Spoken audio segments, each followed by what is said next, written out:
In a world scarred by the devastating gaze of a cosmic entity, where survival means battling monstrous beasts and ruthless factions, a lone boy, armed with a mysterious purple crystal that merges with his very being, embarks on a desperate quest for healing and power, unlocking a dangerous path of cultivation and an unsettling transformation that promises both salvation and damnation. A sharp sound of barking cut through the cold winter air. As our boy arrived at a snow-covered outpost greeted by a pack of wild dogs, his expression turning serious as he took in the unexpected scene. He soon learned his allies cross and Luanya had returned to check on the injured Captain Lei, having already purchased medicine and collected the reward for their recent mission, which Luanya generously divided, even accounting for their fallen comrade. And as a bonus, the captain gifted him a rare and valuable dust cleansing pill. Cross then gave him a new dagger, explaining that he and Luanya had to leave for another mission, while Luanya offered a whistle, a special tool to command the dogs for his protection, and with a respectful gesture his allies prepared for their departure. The kid was left holding new tools and a heavy responsibility, as the captain told him that he was counting on him to protect the camp, and he watched them walk away, disappearing beyond the snow-dusted gate. Now alone with the dogs, he decided it was time to act on his own. His destination being the treacherous landscape known as the Forbidden Zone, where he was searching for the legendary Destiny Flower, an incredibly rare medicinal plant, a flower that could supposedly heal any wound, a potential cure for the captain's old injuries. Following a master's advice, he entered the zone, also seeking a stone that removes scars, venturing alone into the eerie mist-shrouded woods of the Forbidden Land. Days passed under a hazy sun as his desperate search continued.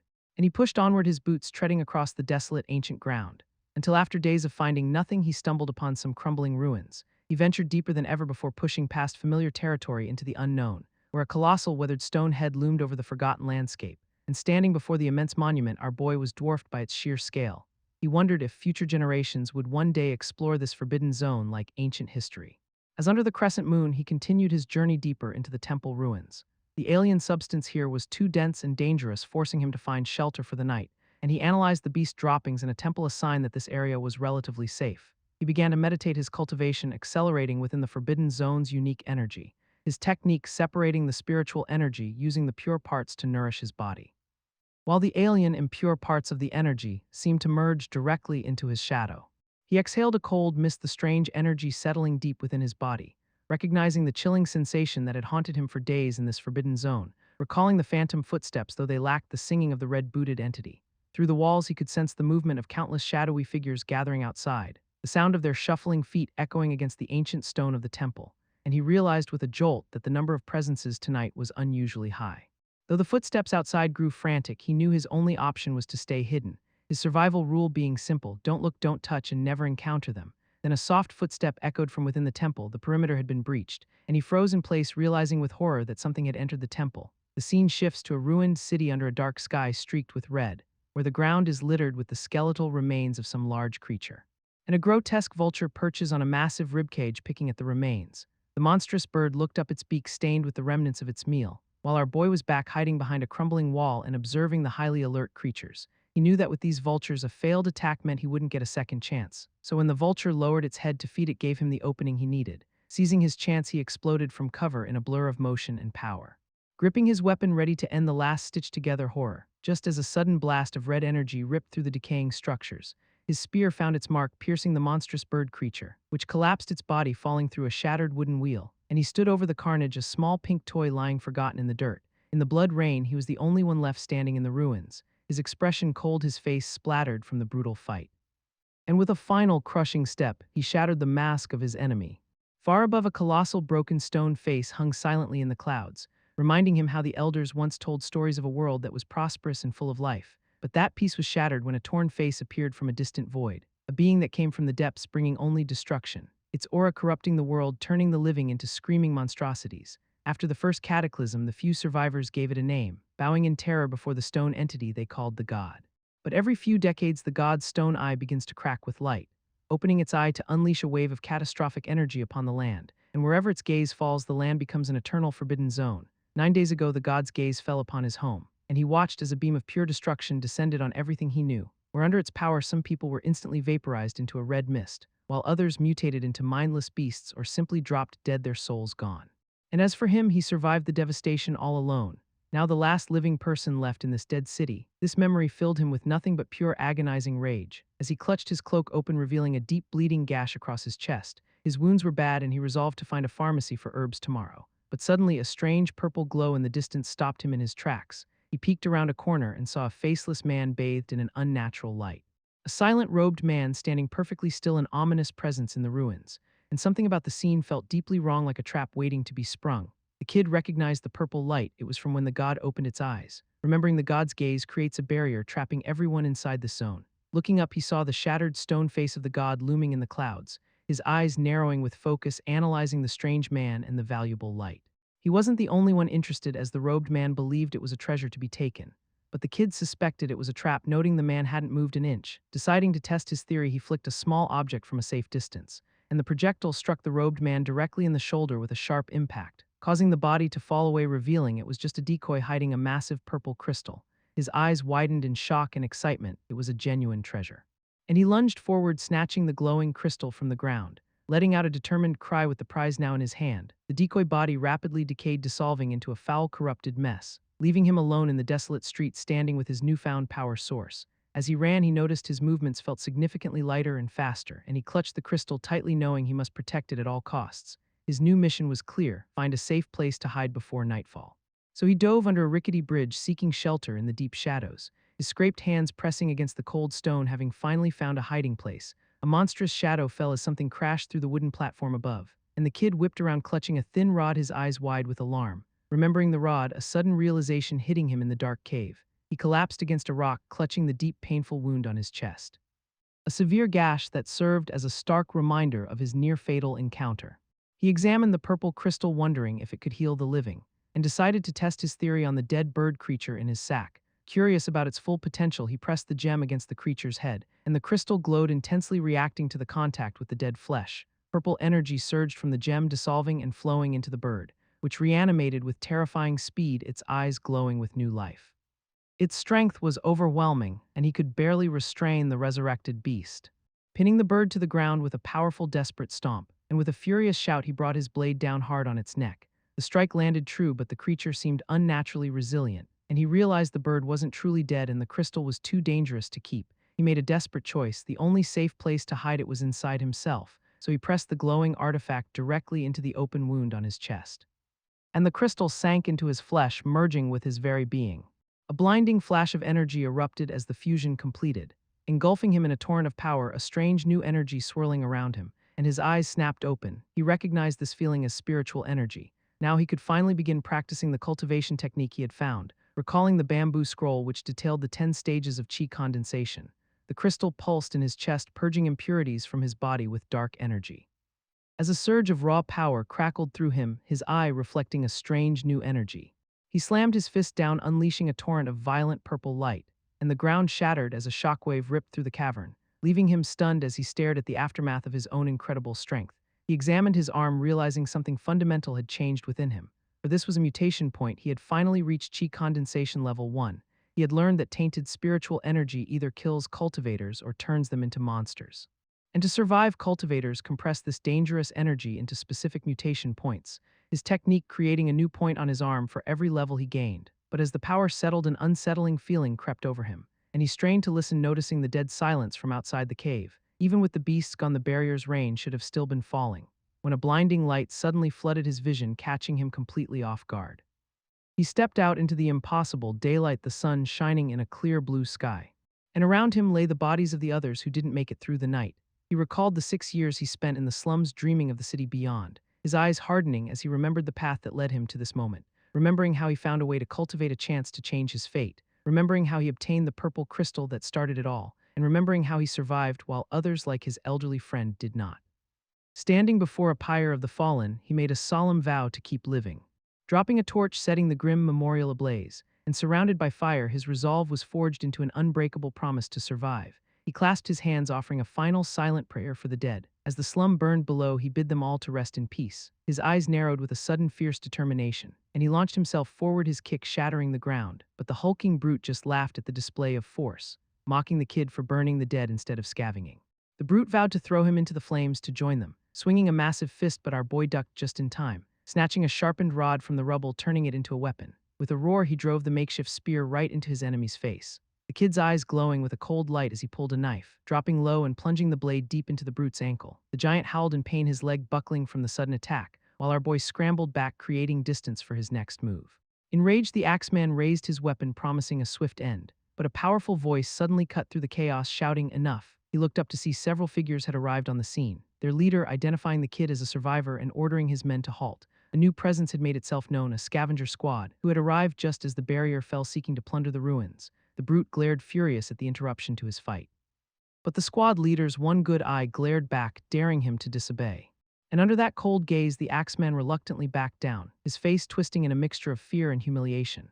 The kid watched silently as the brute was forced to retreat, and the scavenger leader then turned his attention to our boy, offering the young survivor a choice to come with him. The kid analyzed the offer, realizing this group might be his ticket out, and so he followed the axeman and the others through the ruined streets. The elder leading the group glanced back, sizing up their new companion, while our boy's eyes narrowed, remaining cautious, trusting no one in this world, falling in line, keeping his distance but never letting the leader out of sight. They traveled until dusk, leaving the desolate city far behind them, and he was startled when someone tossed him a sleeping bag for the night. The elder thanked him for his help, saying it allowed them to escape sooner, as around the camp others lit incense and powders to repel beasts and spirits. The axeman Kanyu promised the kid he was safe, being too injured to fight. And holding the bag, our boy listened, his expression unreadable in the fading light. As darkness fell, an uneasy quiet settled over the makeshift camp, and nearby a monstrous centipede crawled through the grass, a sign of hidden dangers. Kanyu, the burly axeman, was fast asleep and completely vulnerable, when a blade flashed in the dark, plunging deep into the sleeping man's neck, and a hand clamped over his mouth, silencing his final agonized gasp. The kid's eyes were wide and focused, knowing he couldn't rest easy.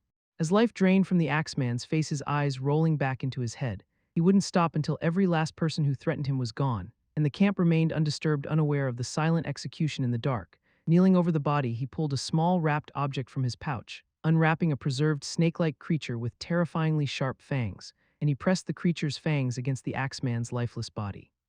A potent venom dripped out, a corrosive agent that dissolved flesh on contact, and in moments only a sizzling puddle and a shadow on the ground remained. The killer recalled disposing of the body in the murky green depths, having already gotten rid of all the man's gear, leaving no trace behind, and with every piece of evidence gone, it would look like he simply vanished. Under the crescent moon, our boy slept completely unaware of the betrayal, but as morning broke, he woke with a growing sense of unease. A sudden horrifying thought struck him as he clutched his head in panic.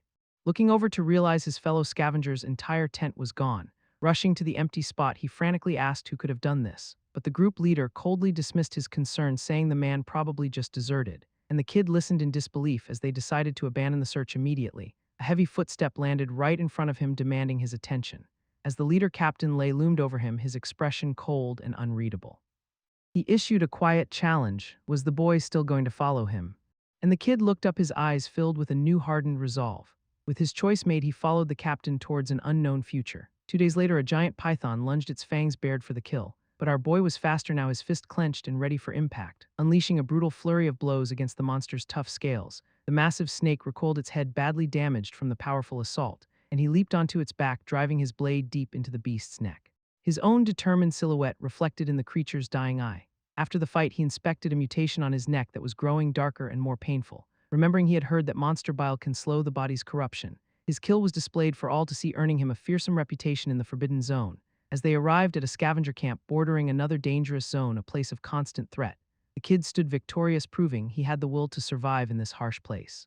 And the old man confirmed he had passed the trial, agreeing to take him in. As a gift, the boy offered the snake, remembering the man liked them, and the old man burst into laughter, amused by the kid's earnest gesture. From the crowd, a cloaked observer noted the boy's deadly, ruthless efficiency.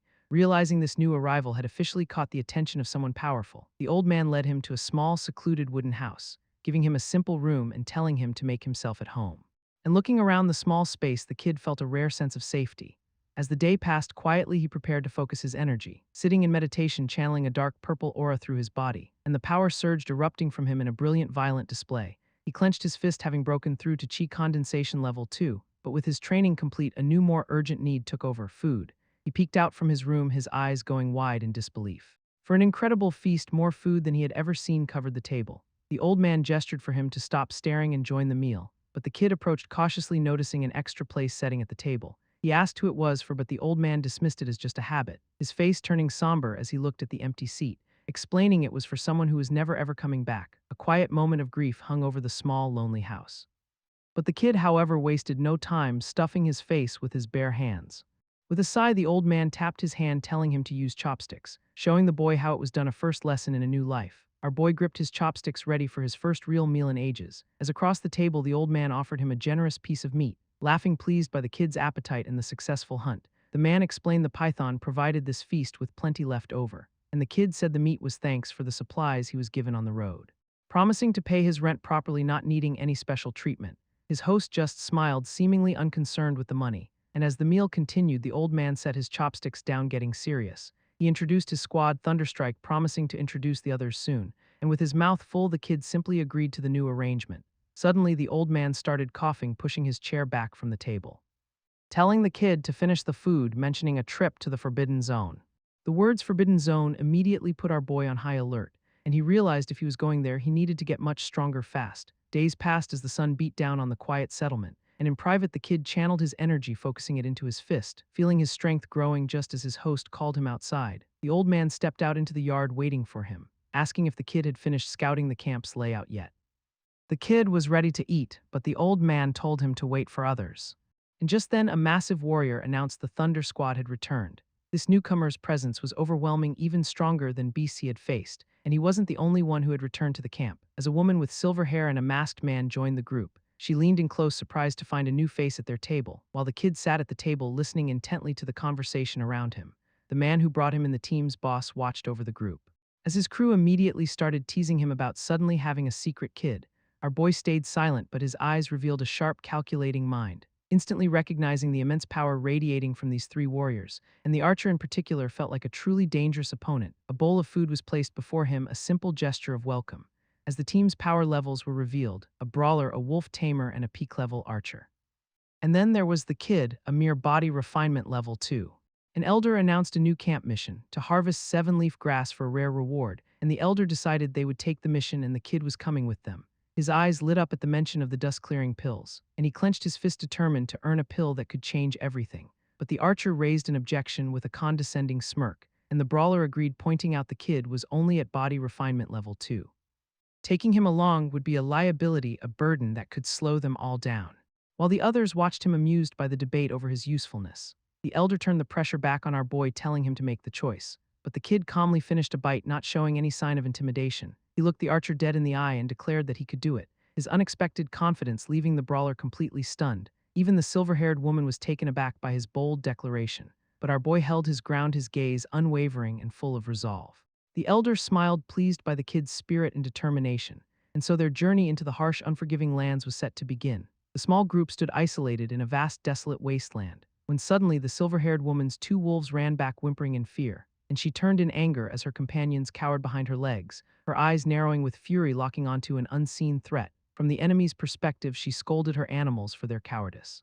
While a savage-looking man grinned, having just taken a bite from one of their animals. He licked his lips, taunting her about how she might taste next. An enraged, the woman lunged forward with a blade, ready to kill him. But from the side, the archer's eyes were sharp and focused, drawing his bow, aiming not at the man but at the sky, his arrow finding its mark, piercing a bird that plummeted into an enemy scout.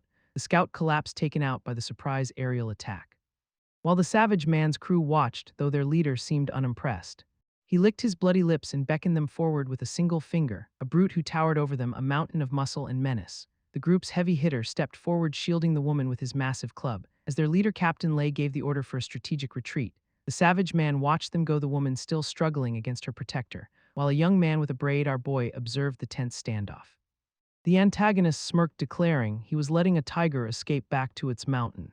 The scene shifts to a dark, twisted forest under a stormy sky, where lightning flashed as the group entered the menacing woods, moving cautiously through the gnarled trees, their senses on high alert. The kid gripped his weapon, feeling a palpable killing intent all around them, and Captain Lay warned him to stay close as these strange paths were deadly traps. The long-haired warrior glanced back, sensing the kid's apprehension, warning the boy about the zone's corrupting essence, a point of no return.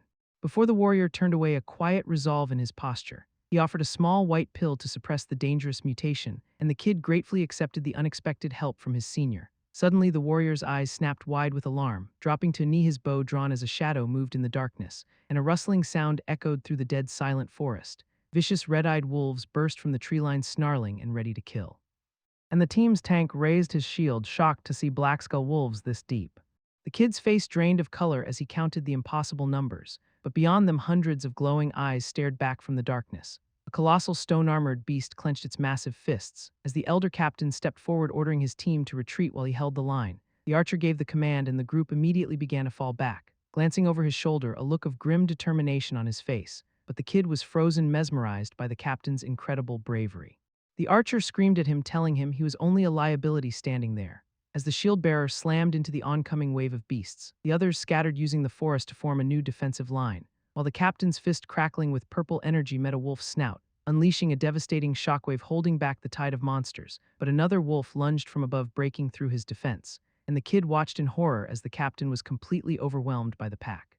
The archer yelled for him to fall back, promising his fight was yet to come, as the fur-hatted warrior smashed through the pack with glowing purple fists. Another fighter gripped his weapon ready for the next wave of beasts, while our boy watched the coordinated assault, analyzing their every single move. The team's tanks slid into position, blocking the path of an unseen enemy, and the silver-haired woman realized the wolves had a sophisticated combat strategy.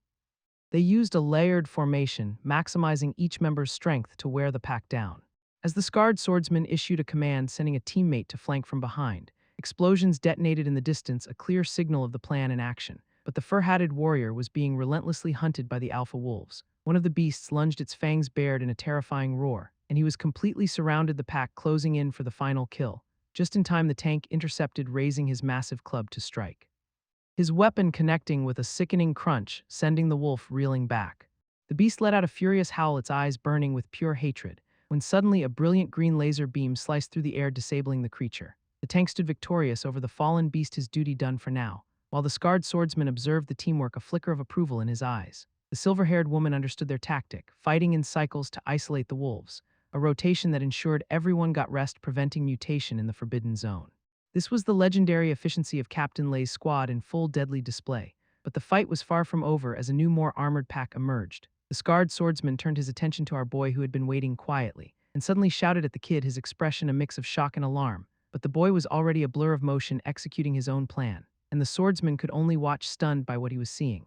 The kid stood his ground, insisting he could handle this fight alone, while his companion watched from the side, a look of shock on his face. With a powerful grip, he prepared to unleash another brutal attack. As a wolf beast roared, sharpened stakes piercing its head and neck, he spun around, facing another demonic wolf charging from the darkness, his arm becoming a blur, swinging his weapon with incredible speed, slicing clean through the monster's neck in a flash of light. His blade dripped with blood, reflecting the countless eyes still watching him. And battered and bleeding, our boy stood defiant amidst a storm of energy. The observer finally understood why their boss took a special interest in him, but the alpha wolf emerged, standing over its fallen pack, ready for revenge. He knew the crystal could heal his body but wouldn't restore his spiritual energy, but luckily, as a body cultivator, he could still fight on pure physical strength. A burning pain erupted in his arm as his mutation point grew stronger, and the older warrior screamed from the tree line, telling the kid to retreat now. But he was pushed to his limit, stumbling as the pack closed in, his tiny reflection in the massive beast's eyes showing how outmatched he was. The alpha wolf towered over him, its massive jaws ready to crush him, but with a surge of defiance, he decided this beast was the one courting death. He leaped forward, driving his stake deep into the monster's throat, and the colossal wolf crashed to the ground, its life extinguished in an instant. Catching his breath, he wondered if he had just imagined something strange. Turning his attention to the corpse of the black-skull wolf he just defeated, a horrifying realization dawned on him. Its shadow was melting into the earth, a dark essence spreading across the ground, an unnatural and ominous sight. A surge of unknown power leaving his eyes wide with shock. As on the ground, the defeated beast lay still in the dark woods. He could feel a strange energy coursing through him, questioning what was happening. A sinister force invading his body, a corrupting energy he'd never felt before. Until his vision blurred into a vortex of chaotic, overwhelming power. And this feeling subsided, leaving him panting over the fallen creature. When he clutched his chest, realizing a glowing crystal was protecting him, a purple gem that pulsed with a steady defensive light, and a veteran warrior called out, telling the kid to fall back and rest, explaining how the wolves would retreat if they couldn't breach their defenses quickly, while another warrior checked on him, but our boy simply insisted he was fine. When suddenly he raised his hand as something was thrown his way, a white-haired woman tossing him a pouch of supplies from a distance, who he looked up to see perched silently in a gnarled tree, her gaze sharp and analytical, watching his every move. So he gauged the distance between them before turning to leave the group, venturing alone into the dark forest using a glowing stone for light, where inside the pouch he found several white pills meant for recovery, and a secluded spot, knowing he must recover his strength now. As time passed in the eerie silence of the forbidden woods, he opened his eyes after meditating, sensing something was wrong. realizing the impurity essence inside him hadn't changed at all, and a sudden dread washed over him as he looked down at his hand, horrified to discover one of his mutation points had vanished, confused how his power could just disappear when the pills only restore energy, and he realized the purple crystal must have absorbed that sinister shadow energy. Staring at the glowing gem, his eyes wide with shock and confusion. As he questioned the true nature of this strange crystal now swirling with darkness, the memory of that evil invading energy flashing through his mind, before a shout snapped him back to reality as another warrior rushed to his side, and he turned away, his resolve hardening as he faced the immediate threat, seeing in the distance a pack of shadowy wolves gathering ready to attack, when suddenly the other warrior shoved him aside, leaping into the fray himself, drawing his weapon and challenging the beasts head-on with a defiant roar, making our boy realize his questions about the crystal didn't matter in this moment. Under the pale moonlight, the twisted trees of the forest bore witness, as a massive alpha wolf with glowing red eyes snarled, protecting its young, while this group of travelers stood their ground, a wall of defiance against the pack, and seeing their numbers, the intimidated wolves slowly backed away into the darkness, prompting the white-haired woman to collapse to the ground, gasping with overwhelming relief. Clutching her chest, thankful to have survived the terrifying encounter, and sitting in the dirt, she looked up at the kid and offered her sincere thanks, while the muscular warrior gave him a respectful fist bump, praising his incredible actions, admitting that without our boy one of them would have surely mutated, but the kids stood silently, taking in their gratitude from a slight distance, as the others began to relax, the immediate danger finally passing them by. He felt a change within himself. The impurity essence was slowing its spread, the corruption even fading, but he couldn't tell if it was a blessing or a curse, as the entire exhausted group sat together, recovering from the harrowing night, until the one-eyed man suddenly ordered everyone to check their belongings with suspicion, and the muscular man realized the Blackskull wolf's pursuit was not natural, the white-haired woman connecting the attack to the wooden box he was carrying, and he was stunned to see the box was somehow corroding all by itself, prompting the entire team to gather around, sensing something was terribly wrong with the item, their captain's eyes narrowing, immediately sensing a hidden danger, as he demanded to know its origin, the man explaining he bought it at the market, and the captain revealed the box is made from a material that attracts scaled beasts, so everyone listened, the grim truth of their situation slowly dawning on them, a spotlight of horror falling on the muscular man as he connected the dots. For the captain confirmed Mangui was tricked, and they all knew who the culprit was, the weight of his mistake crushing him, knowing he led them into a trap. As the green-clad warrior named their enemy with venom, the Blood Shadow Squad, they realized this was a calculated ambush and they were too worn down to fight, so the captain weighed their options, caught between the mission and survival, knowing he must decide whether to push forward or retreat while they still can. Though his subordinate reminded him they were incredibly close to their objective, but they had already suffered heavy losses and morale was dangerously low, yet the warrior insisted that returning empty-handed would be an even greater failure. So taking a deep breath, the captain made his final difficult choice, giving the order that they would push on and harvest as fast as possible, with a plan to split up after the harvest and regroup back at camp. And so they finally arrived at a grove filled with glowing ethereal plants, where our boy recognized the seven-leaf grass, the goal of their perilous mission, when suddenly he felt a surge of energy, a breakthrough on the verge of happening, and he seized the moment, channeling the area's potent energy to cultivate, a purple glint in his eye marking the third layer of his power, as he reflected on his training having reached the third layer of the sea mountain art. But there was an unexpected side effect to his rapid growth, a flicker in his golden eyes revealing a deeper transformation. As a dark entity loomed behind him, his shadow having consumed his inner impurities, leaving the kid standing alone, his shadow stretching long and ominous before him, when the group's leader approached, offering our boy his share before they parted ways, whispering a warning that inside was a toxic scorpion, a last resort weapon to be kept secret, and with a quiet thank you he accepted the dangerous gift from his temporary ally, his new partner placing a hand on his shoulder as they were told to regroup at camp later. And now alone, he stared into the bleak and twisted woods before him, resolving to study his strange new abilities once he was out of the woods, and hours later he was perched high in a tree, thankful the monstrous beasts below passed by unnoticed, when a sudden noise shattered the quiet, putting him on high alert, and he whipped around, spotting his comrade Mangui plummeting from a tree. He quickly scanned the forest floor, trying to understand the sudden chaos, his golden eyes widening, reflecting the grim discovery below. For he had discovered a massacre, Mangui and Captain lay ambushed by the Blood Shadow Squad, and he analyzed the ambushers' two main fighters at chi condensation levels 6 and 5, with three weaker fighters blocking the escape route led by a level 5 spell Cultivator. So his plan formed: take out the three weaker ones first, relying on his purple crystal for energy. Then he would let the Cultivator mutate and die, leaving the last target for Captain Lei to finish. With his strategy set, he dove from the high branches into the fray, landing in a blur, instantly taking down one of the masked assassins, and without pausing he pivoted, already lunging toward the next target, the kid's blade flashing, ending another pursuer with a brutal strike, until he stood alone in the gloom surrounded by fallen enemies. But new threats emerged as the blue-clad leader admitted he underestimated them. Our boy's eyes narrowed, his expression hardening for the next fight, as the leader acknowledged his skill but gave a simple chilling order: kill him. So refusing to wait for their attack, the kid lunged forward to strike first, but the hunched spellcaster just smirked, calling the boy's charge reckless, forcing him to dodge a counter, twisting midair to avoid the spellcaster's grasp, though the force of the block sent a painful shockwave through his arm. Gritting his teeth through the pain, he wound up for a powerful punch, unleashing a fist crackling with raw green energy, but his attack was stopped cold by the spellcaster's massive transformed body.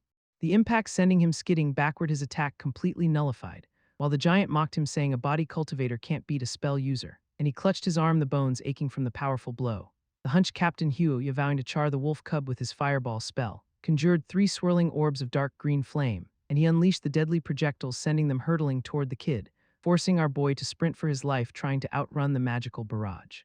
As Hugh laughed, confident his target could not possibly escape the attack, so in a desperate move, the kid grabbed the body of a fallen comrade, swinging the man around, using him as a makeshift human shield. The fireball connected, erupting in a massive fiery explosion, and thrown by the blast, he realized the spell's speed was overwhelming. While Hugh's face twisted into a demonic grin, knowing his victory was certain, the kid could only watch in shock as the dark energy completely engulfed him, hurling him violently backward through a swirling vortex of chaotic energy. As the blast slammed into the ground with devastating force, shaking the very earth, a bald attacker emerged from the smoke, mocking the weakness of Captain Lay's people. But an unseen pressure suddenly slammed the arrogant villain down to his knees, making him struggle against the immense force, fighting just to get back on his feet, when a black spike sliced through the air, aimed directly at the pinned attacker. The projectile finding its mark, striking the villain in the head and shoulder. As our boy landed gracefully, revealing himself as the one who launched the attack, enraged, the villain compared the kid's incredible resilience to that of a cockroach, powering up as he vowed to rip out the wolf cub's teeth as trophies, and the battle raged on, a test of endurance to see who would run out of strength first. But our boy remained focused, his spirit unbroken as he gathered his strength, charging forward again, smashing through the villain's shadowy defenses with pure force, which left the attacker stunned by his opponent's endless stamina. Resolving to end it now, he gathered all his remaining power into one clenched fist for a final blow, using his own blood as he began a dark incantation to summon hellish power, calling upon a dark force, manifesting it into a swirling orb of destruction, and with a final scream, he unleashed the devastating wave of dark green energy. But the kid saw his opening, believing the villain had finally exhausted his power, quickly grabbing a large stone slab, preparing to use it as a shield, and bracing for impact, raising the makeshift shield against the terrifying energy wave. The explosion was immense, sending him hurtling backward from the sheer force of the blast, making him skid across the ground, thrown a great distance by the overwhelming attack, while the villain stared in shock, screaming the name of his ultimate attack in disbelief. As green energy rained down and the two fighters clashed in a storm of power, the pale-skinned man's eyes widening in absolute utter disbelief, unable to comprehend how his opponent still had the strength to charge him, before with a final surge our boy drove his hand straight into the man's chest, this devastating blow sending the pale-skinned fighter flying backward, as he revealed his secret reserves, a snake head and Captain Lay's amber stone, causing the wound on his foe's chest to begin bubbling and mutating horrifically. While the captain stepped in to intercept another fighter, declaring his intent to battle, and his long-haired ally glared ready to take on the enemy leader himself, but the wounded man's body swelled uncontrollably, consumed by a strange power, and he erupted in a violent explosion of dark, chaotic energy. In the blood-red aftermath, a lone silhouette stood among the trees, as the kid slowly turned his gaze fixed on the remaining enemies. Looking up with cold determination, he promised they were next.